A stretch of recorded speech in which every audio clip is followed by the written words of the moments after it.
हाल ही में आशा का विवाह हुआ था और उसने अपने पति और ससुराल वालों के साथ एक जॉइंट फैमिली में रहना शुरू कर दिया था। कुछ दिनों के बाद उसे पता चला कि वो अपनी सास के साथ नहीं रह सकती। आशा की सास रूढ़िवादी थी, जबकि आशा आधुनिक जीवन शैली जीने वाली लड़की थी। जल्द ही उनके बीच झगड़े होने लगे। कई महीनों के बीत जाने के बाद भी दोनों में से कोई भी अपना व्यवहार बदल नहीं पाया। समय के साथ साथ आशा और ज्यादा आक्रामक हो गई और उसे अपनी सास से नफरत होना शुरू हो गया। वो सोचने लगी कि कैसे अपनी सास से छुटकारा पाया जाए। एक बार हमेशा की तरह जब उसने अपनी सास से झगड़ा किया और उसके पति ने अपनी माँ का साइड लिया, तब आशा गुस्सा हो गई और अपने मायके चली गई। आशा के पिता एक कैपिटलिस्ट थे। उसने अपने पिता को पूरी बात बताई। उसने अपने पिता से कहा कि उसे कुछ जहर दे ताकि वो अपनी सास के खाने में मिलाकर उसे छुटकारा पा सके, नहीं तो वो अपने पति के घर वापस नहीं जाएगी। आशा के पिता को यह सब जानकर काफी दुख हुआ और उन्होंने अपनी बेटी से कहा, अगर तुम अपनी सास को जहर देती हो तो तुम और मैं दोनों जेल जाएंगे। जैसा करना ठीक नहीं है। लेकिन आशा सुनने को और समझने की हालत में नहीं थी। आखिरकार उसके पिता ने कहा, ठीक है, जैसा तुम चाहती हो वैसा ही होगा, लेकिन मैं तुम्हें जेल में नहीं देख सकता। इसके पिता अंदर से पाउडर लाए और कहा, हर दिन जब तुम दोपहर का भोजन या रात का भोजन करते हो तो अपनी सास के खाने में इसे मिला देना। इससे धीरे धीरे कुछ महीने में वो मर जाएगी और लोग सोचेंगे कि वो प्रकृति रूप से मरी है। उन्होंने ये भी कहा, क्योंकि किसी को तुम फिर शक नहीं होना चाहिए, इसलिए आज से तुम अपनी सास के साथ नहीं लड़ोगी, बल्कि तुम उनकी देखभाल करोगी। भले ही वो कुछ भी कहे, तुम गुस्से से बात नहीं करोगी और हमेशा शांत रहोगी।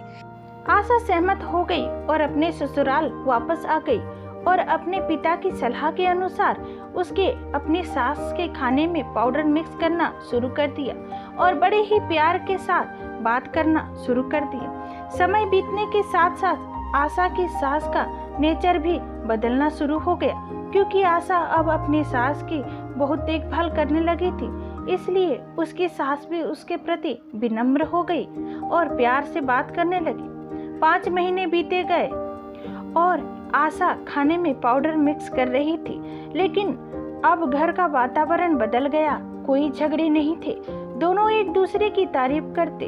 अब ऐसा लग रहा था मानो दोनों का रिश्ता माँ और बेटी का रिश्ता हो। अब आशा को चिंता होने लगी, पाउडर की वजह से उसकी सास जल्द ही मर सकती है।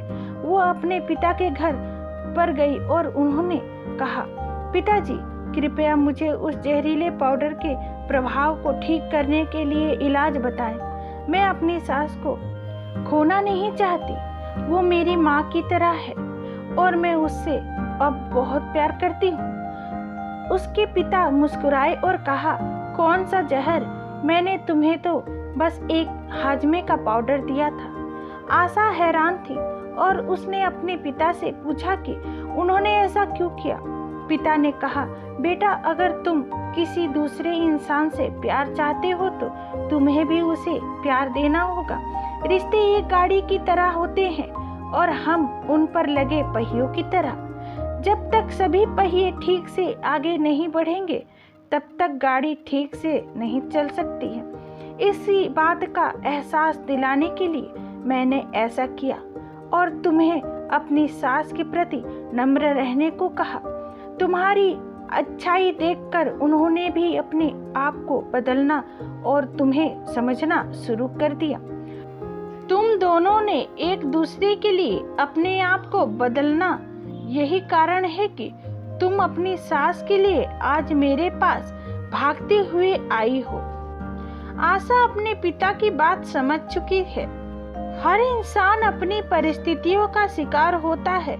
ये अक्सर कोई मतभेदों को जन्म दे सकता है।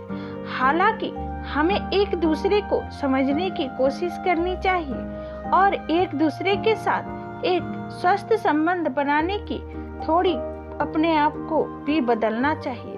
और जब इस तरह के मतभेद रिश्ते के बीच उठते हैं तो उनके प्रियजनों का कर्तव्य है कि वे उन्हें शांत रखें और सही रास्ते की ओर मार्गदर्शक करें।